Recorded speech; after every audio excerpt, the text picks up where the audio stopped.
Queridos, tudo bem? Vamos lá então para nossa última discursiva, a 33ª. Nunca foi tão longo esse curso, hein, pessoal? Muito bem, então hoje eu vou finalizar com uma dívida que eu tava com vocês, porque a gente teve uma aula de viroses e bacterioses e faltou protozooses e verminoses, né? E apesar da gente saber que viroses está em alta, né?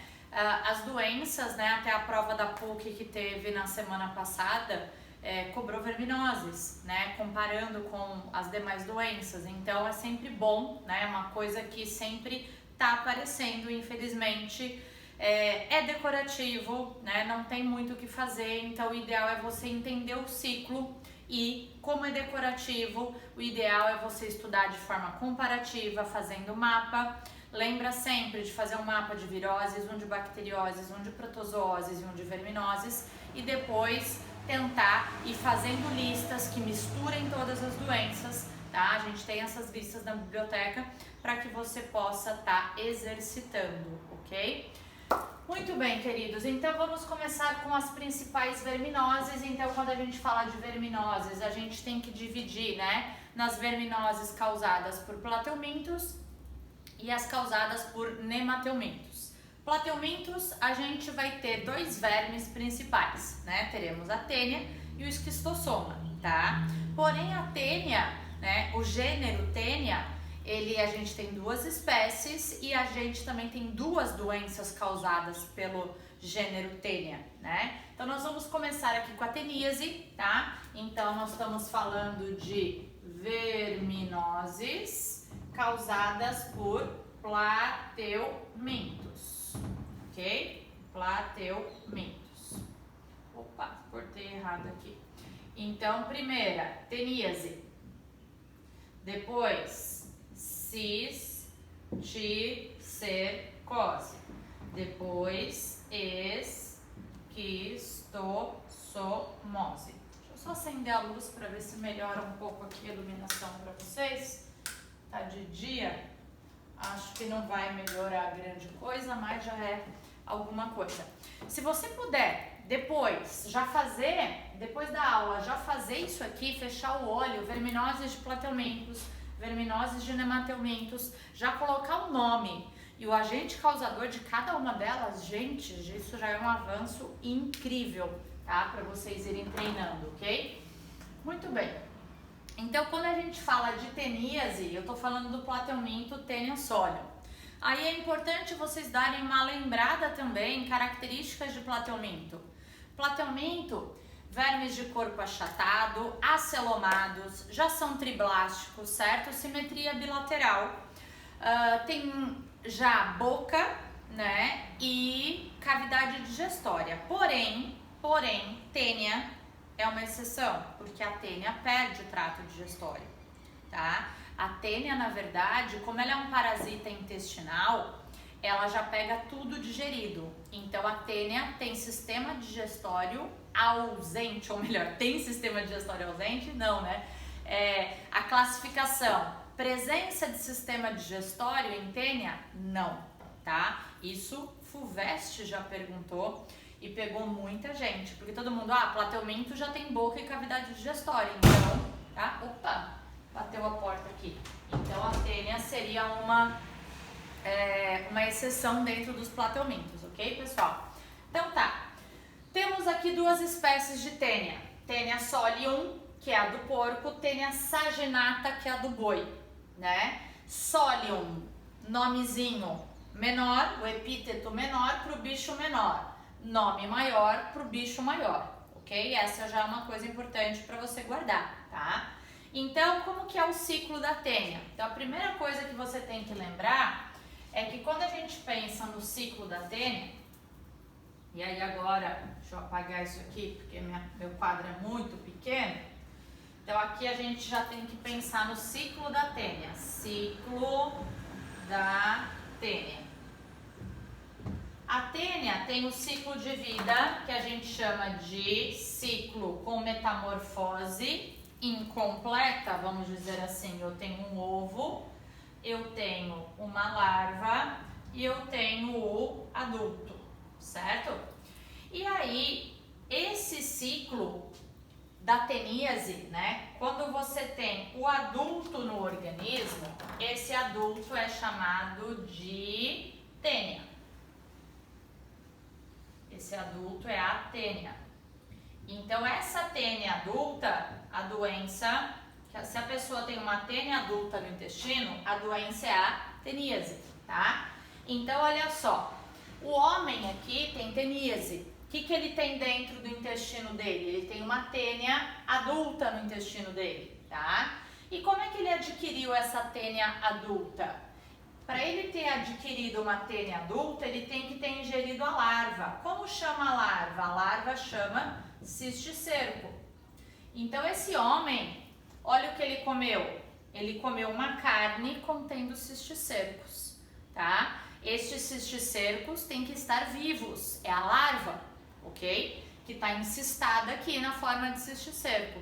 E aí, ao ingerir essa larva, ela eclode no intestino e inicia a formação da tênia. A tênia, ela exerce, por mais que a pessoa ingira, né, vários cisticercos, só um deles acaba predominando ali, né? Porque vai ter uma competição entre elas ali, uma competição intraespecífica entre elas, e só uma delas vai acabar ficando ali. Ela libera uma substância, então quem começa a se desenvolver primeiro acaba inibindo o desenvolvimento de outras, tá? Como são da mesma espécie, a gente vai chamar, não é um amensalismo, nada disso, tá? É uma competição intraespecífica que acontece. Por isso também ela é chamada de solitária. Lembra que o corpo dela é feito de várias proglótides, ela é hermafrodita, né? E aí vai ter autofecundação em cada proglótide. E aí ela vai liberando as proglótides grávidas junto com as fezes do hospedeiro. E essas proglótides liberam ovinhos. Milhares de ovos, gente. E aí esses ovos caem no ambiente, contaminam o ambiente. Contaminam a água, as verduras. E aí ou o porco ou o boi vão engolir esses ovos. Então, quem engoliu o ovo vai ter a larva. Então, o porco e o boi, quem tem a larva, vai ser sempre o hospedeiro intermediário. Quem tiver o adulto vai ser hospedeiro definitivo, porque aqui tem reprodução sexuada, tá? Então, o porco ou o boi são os hospedeiros intermediários e eles vão ter engolido o ovo, tá? E vão ter a larva. E aí, o porco e o boi têm cisticercose, tá? Então, quem tem o cisticerco dentro de si tem a doença chamada de cisticercose. Beleza? Então, o porco e o boi aqui, sempre quem é o hospedeiro intermediário tem cisticercose. E aí a larva, ela se incista ou no músculo ou no cérebro. Se for no cérebro, é a neurocisticercose. Aqui tá mostrando os cisticercos na musculatura, a pessoa ingere e fecha o ciclo, beleza? Tá, então se eu ingerir uma carne de boi com cisticerco, eu vou ter teníase por tênia saginata. Se eu ingerir uma carne de porco com cisticerco, eu vou ter teníase, tá? Por tênia solium. Ok? Qual é a diferença aí nesse processo? Na teníase, nenhum. A única coisa é que se eu tenho uma teníase por tênia solium, eu posso me auto-infectar engolindo ovos. Como assim?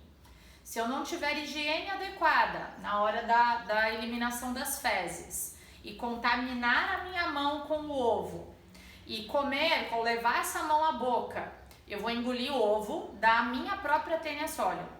E aí eu vou ter dentro de mim cisticercos. Então é possível uma pessoa ter teníase e cisticercose ao mesmo tempo? Sim.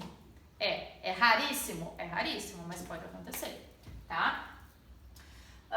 Aqui eu coloquei então os detalhes da cisticercose, né? Que é a ingestão dos ovos só da tênia solium. Aí era esse o ponto que eu queria chegar. Se eu tenho teníase por tênia saginata, a tênia saginata, se nós seres humanos engolirmos um ovo de tênia saginata, a gente digere esse ovo e ele não vira cisticerco. Mas se a gente engolir um ovo de tênia solium, ele eclode, a gente só rompe a capinha dele e a larva eclode, migra para a corrente sanguínea, eclode no intestino, migra para a corrente sanguínea e vai se alojar no músculo ou no cérebro, tá? Aqui você tá vendo o cérebro de uma pessoa que teve neurocisticercose. Cada bolinha dessa aqui é uma larvinha, um cisticerco, tá? Então, nesse caso, nós somos hospedeiros intermediários, beleza? Show de bola! Então, muito cuidado, muita atenção, né, nesse ciclo aqui, tá? Lembrando, então, que a cisticercose, quem pode ter? Pode ser o homem, pode ser o porco ou pode ser o boi. Então, lembrando que quando nós temos cisticercose, a gente está no papel de hospedeiro intermediário, ok? Esquistossomose, causada pelo Esquistossoma mansonia, esquistossomose também conhecida como barriga d'água, é uma verminose considerada endêmica, tá? Porque eu preciso de um hospedeiro intermediário muito específico, que é o caramujo, tá? Então, o que a gente tem? Não é qualquer caramujo, tá? É o caramujo do grupo dos planorbídeos, que tem a concha plana, então é uma espécie... É um grupo específico de caramujos, tá? Então, o que acontece? Os vermes adultos, tá? Eles vão estar se reproduzindo nessa veia, naquele sistema porta-hepático que a gente fala, que é que liga o intestino ao fígado. Então, onde eles moram? Eles moram bem aqui, o macho e a fêmea. Você tá vendo que o macho, ele é menor, mas ele é gordinho, ele tem uma abertura onde a fêmea se encaixa e eles ficam enrolados ali. Aí eles copulam, aí eles vão liberar ovos, esses ovos vão sair nas fezes da pessoa. E aí o que acontece? Esse ovo tem que cair na água esse ovo vira um miracídio, que é um estágio de larva. Essa larva vai ter que encontrar um caramujo em 2-3 dias. Ao encontrar o caramujo, dentro dele, essa larva, ela vira esporocisto, e aí esses esporocistos vão se transformar em cercárias dentro do próprio caramujo. E aí essas cercárias saem do caramujo e vão buscar penetrar na pele humana. Também a cercária fica nadando nessa água por alguns dias até achar um epitélio, né, vamos dizer assim, humano para penetrar, senão elas morrem, tá? E aí penetrou, gera coceira, gera uma feridinha, tem aquela frase, se nadou, depois coçou é porque pegou, né? Bem relacionada a isso mesmo. E aí essa cercária entra, ó, não pode entrar uma só, teria que entrar várias. Aí uma delas vai se desenvolver em macho, outra em fêmea, claro que elas já teriam essa sexualidade determinada. E se você tiver machos e fêmeas, eles vão se alojar aqui e vai dar continuidade ao ciclo, ok? Então, na esquistossomose, deixa eu só abrir aqui a janela que tá ficando calor, pessoal. Na esquistossomose, a gente também tem 2 hospedeiros, né? O definitivo, que é o homem, e o intermediário, que é o caramujo, tá?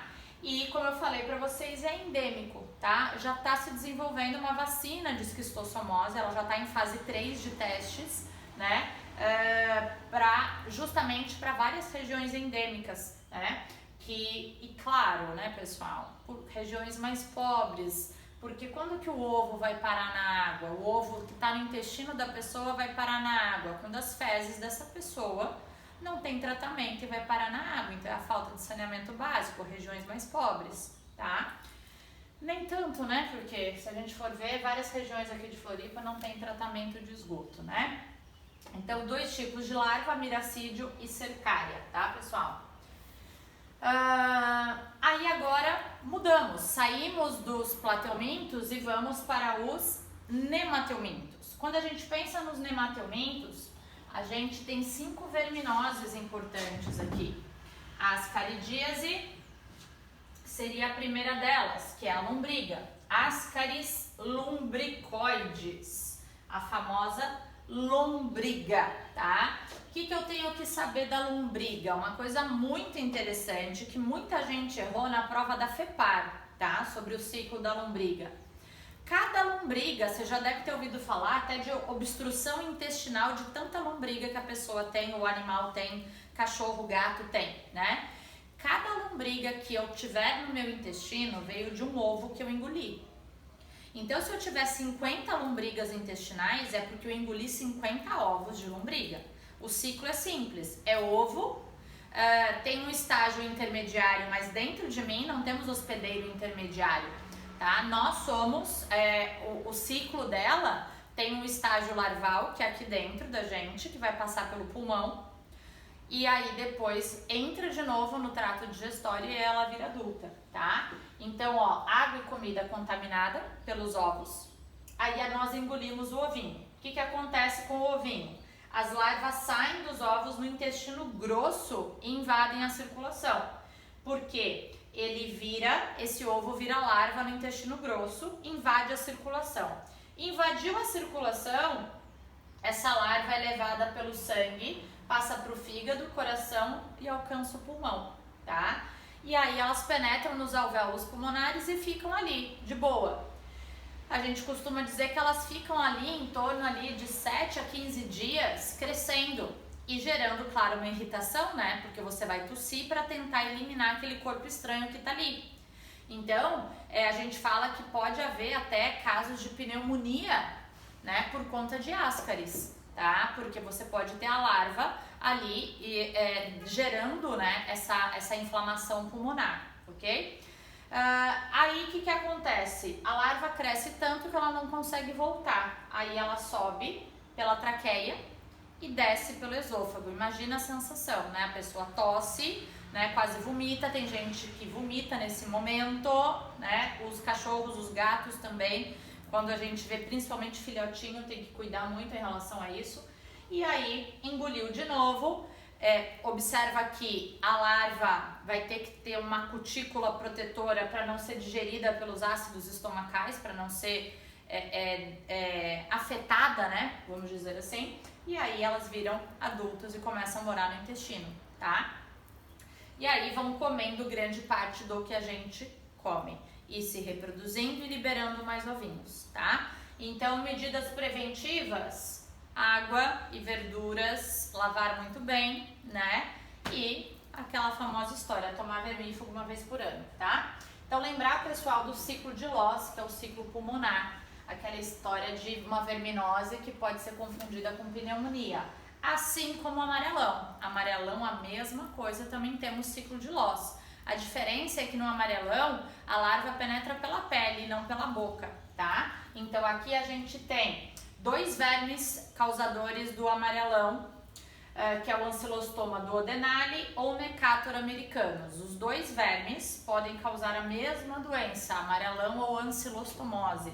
Doença do Jeca Tatu, que a pessoa fica pálida com a pele amarelada, porque diferente da lombriga, que só mora no intestino e se alimenta do que você come, o amarelão, ele se fixa com esses dentinhos na parede intestinal e ele fica sugando o nosso sangue. Então a pessoa fica com deficiência fica com anemia, né? Deficiência de hemácias, ok? Então a larva penetra pela pele, aí cai na circulação, pulmão, passa o estágio do pulmão, e faz o mesmo trajeto, traqueia, esôfago, estômago e intestino.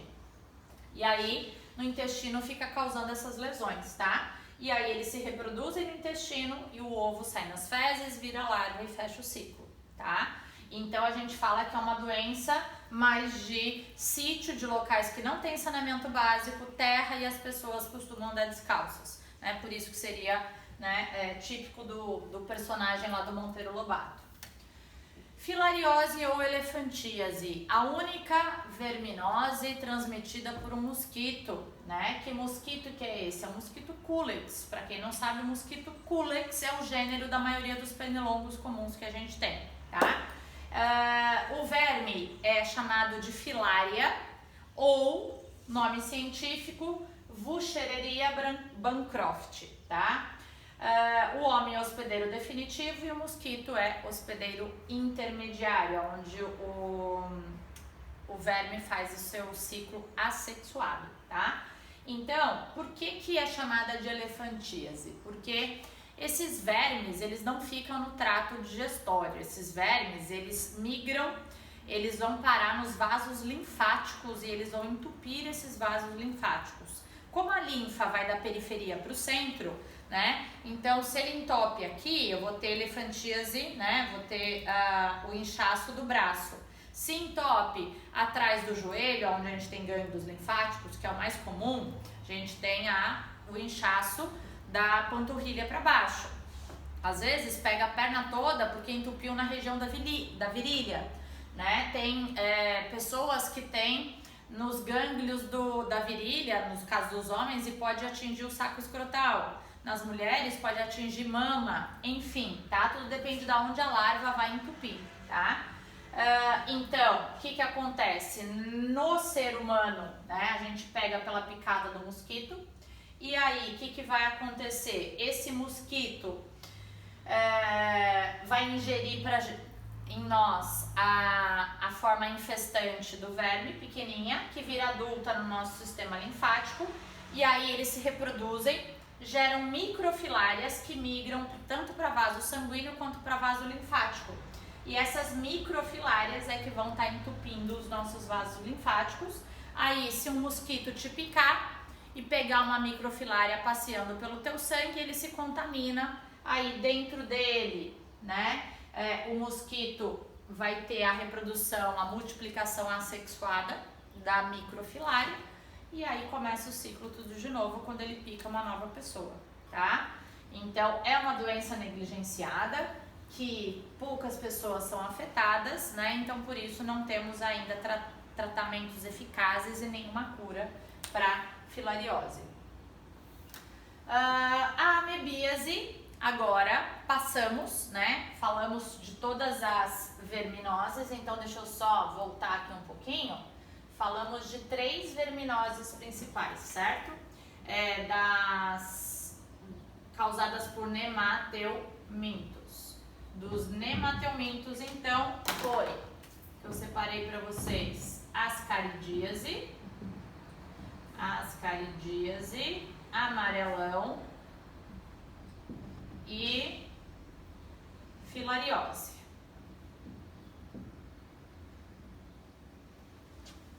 Beleza. Agora a gente vai para as protozooses.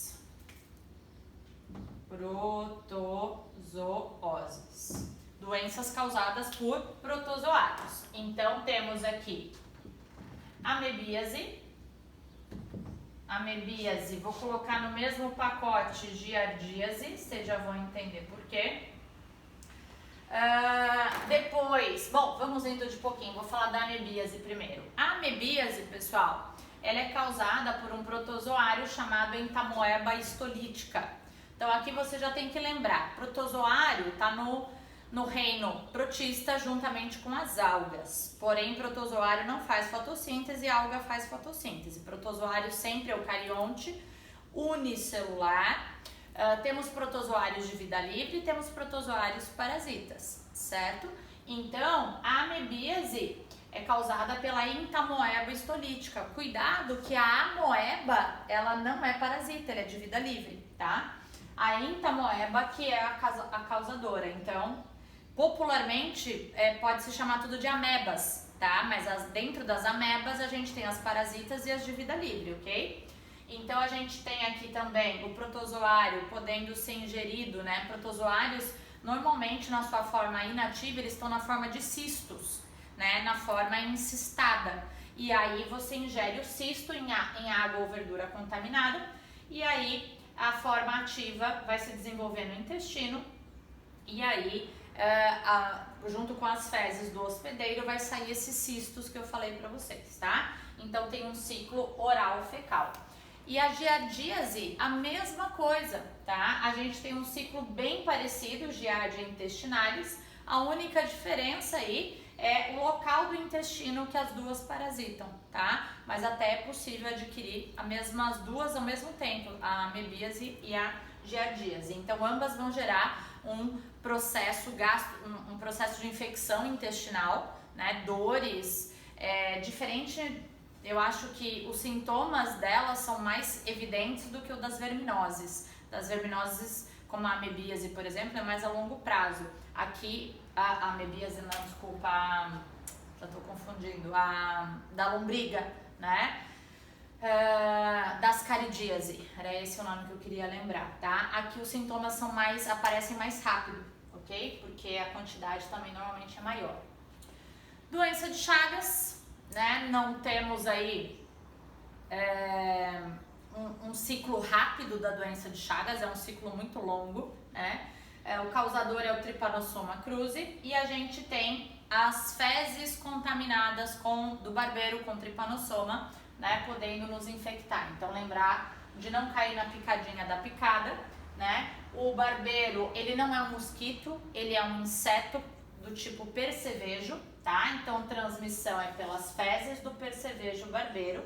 O nome científico do barbeiro é Triatoma infestans. Nem todo barbeiro está contaminado. O barbeiro, para se contaminar, tem que picar alguém com doença de Chagas, tá? A doença de Chagas, então, temos como hospedeiro intermediário aqui o barbeiro e hospedeiro definitivo o homem, tá? Afeta principalmente o coração chagásico, porque, na verdade, o que vai acontecer? A preferência dos tripanossomos é invadir tecido muscular, né? E uma vez instalados no coração, esse coração começa a ficar inflamado, mais inchado, e é uma doença que eu falei para vocês de longo prazo, né? Ela demora para manifestar os sintomas, só quando a pessoa começa a ter problemas cardíacos, por exemplo, tá? Então, o barbeiro, ele é um inseto noturno que gosta de ficar em tocas de madeira ou de barro, então por isso, normalmente casas de madeira, casas de barro tendem a ser locais que ele gosta de dormir durante o dia e sai à noite para se alimentar, né? E aí por isso ele seria um potencial transmissor.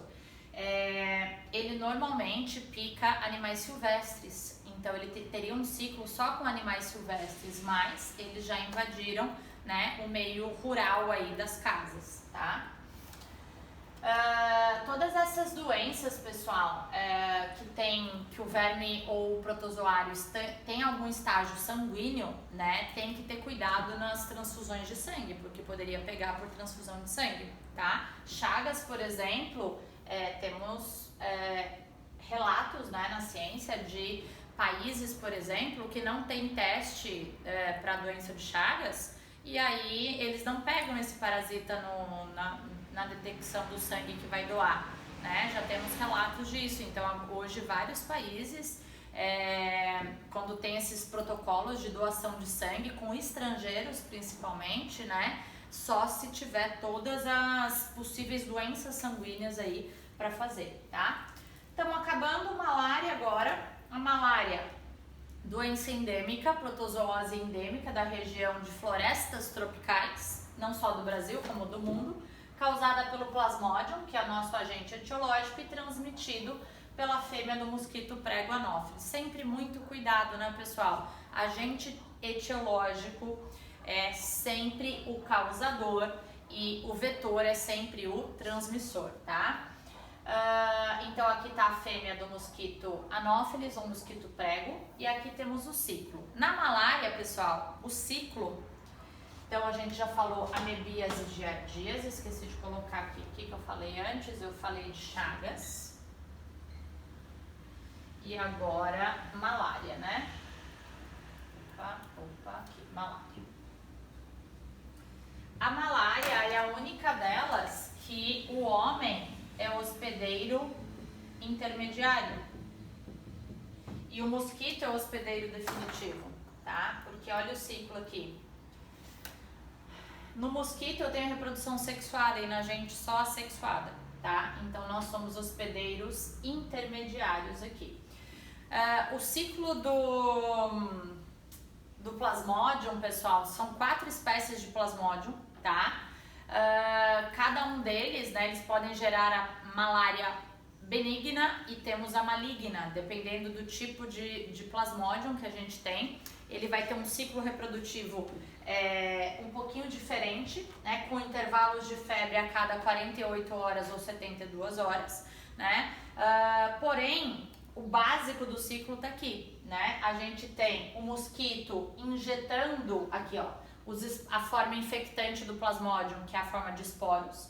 Esses esporos vão para o fígado, lá no fígado eles se transformam em merozoítos, que seria um segundo estágio do Plasmodium. Esses merozoítos invadem as nossas hemácias e ali eles vão se transformando em gametócitos, num ciclo de 48 ou 72 horas, tá? E aí esses gametócitos vão ficar circulantes e poder ser ingeridos por um mosquito quando nos picar. E aí no mosquito, esses gametócitos liberam gametas, fazem a fecundação no intestino e viram então os trofozoítos que vão ser liberados na saliva do mosquito, tá? Então esse seria o ciclo da malária. Então o que você tem que saber sobre malária? Principalmente os sintomas em relação às febres, tá? Ao ciclo de febre e que somos hospedeiro intermediário, tá certo?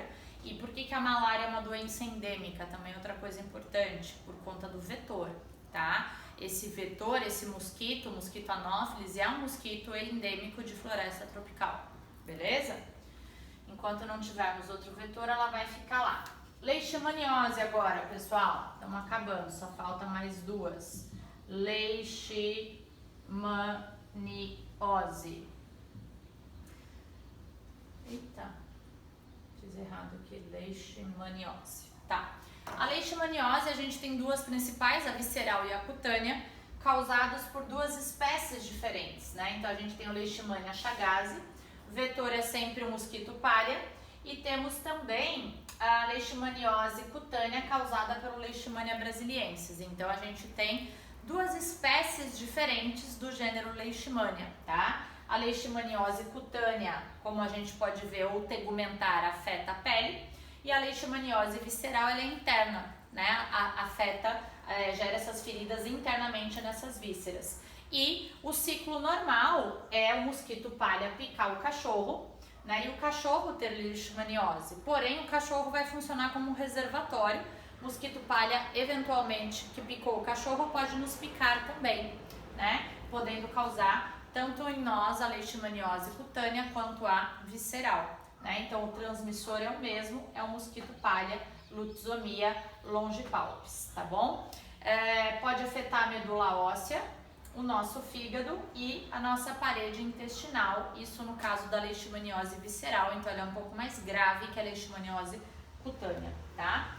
E por último, toxoplasmose, pessoal. Toxoplasmose, causada pelo Toxoplasma gondii, aonde também nós somos hospedeiros intermediários, assim como na malária, e os felinos são hospedeiros definitivos, tá? Então, o gato, vamos ao gato, né, como principal felino aí, ele, como é o hospedeiro definitivo, ele libera ovos nas suas fezes. Esses ovos ficam, né, perdão, não é bem um ovo, né? É um cisto, a gente chama de oocisto, tá? Esses oocistos, eles são liberados nas fezes desses animais e eles podem ser ingeridos ou inalados por outros animais, inclusive nós. E aí dentro da gente a gente vai ter o toxoplasma afetando principalmente o nosso sistema nervoso, tá? E aí pode passar para o bebê se a mulher estiver grávida. Isso seria o pior a acontecer, né? Por isso que mulheres grávidas têm que tomar muito cuidado, porque na gente os sintomas são brandos, mas se passar para o bebê que está em formação, pode gerar sérios problemas de desenvolvimento, principalmente de visão, tá? E neurológicos também. A gente pode ingerir em carne desses animais, carne mal cozida, né? Ao manipular a caixa dos felinos de limpeza, em verduras ou água contaminada também. E aí tem aquela história muito interessante, né, do rato, que também é um hospedeiro intermediário do ciclo do toxoplasma, né? E aí os cientistas desvendaram, né, a sagacidade do Toxoplasma gondii, porque uma das áreas do cérebro dos ratos que o toxoplasma invade é a amígdala cerebral. E aí que ali que está o centro das emoções, né? E aí o rato que tem toxoplasmose, tem o toxoplasma na amígdala cerebral, ele perde o medo. Então ele perde um pouco da noção do perigo e, consequentemente, ele vira uma presa fácil para os gatos. E aí o gato, ao comer o rato, ele vai ingerir o toxoplasma e aí o toxoplasma consegue morar no intestino do hospedeiro definitivo. Que história linda, né? Então, temos que ter cuidado, né, nessa ingestão. Muitas vezes, gente, você até já teve toxoplasmose e não sabe. Principalmente se você teve muito gato quando pequeno, né? Vale às vezes fazer um teste para ver se você é IgG positivo para toxoplasma, né? Muitas mulheres vão descobrir que já tiveram toxoplasmose quando vão fazer o pré-natal, quando engravidam, né? Ou vão se programar para engravidar e o médico pede uma série de exames e um deles é o IgG positivo para toxoplasma. Muita gente fala assim: nossa, eu já tive toxoplasmose, nunca tive sintomas, né? Então, em nós, em geral, é assintomática, beleza? É isso então, queridos, finalizamos o nosso lindo curso de discursivas. Eu queria agradecer muito todos vocês que participaram. Eu sei que vários de vocês assistem, mas não mandam as questões, mas eu também queria agradecer, não tem problema nenhum. Eu fico, lógico, mega feliz quando vocês mandam a questão para eu corrigir, porque eu consigo visualizar e acompanhar o aprendizado de vocês. Mas eu sei que muitos de vocês assistem, né? E eu já fico muito feliz com isso, tá? Obrigado pela parceria à distância, né? Apesar de ser muito ruim gravar por uma câmera, eu tento sempre pensar, né, que de alguma forma, em algum momento eu tô chegando em vocês e tô tentando ajudar vocês da melhor forma possível, tá bom? Então contem comigo, qualquer coisa me escrevam lá, mandem dúvidas se precisarem, tá? Ótimo restinho de ano pra vocês e a gente se vê em janeiro, tá bom? Beijo, tchau, tchau!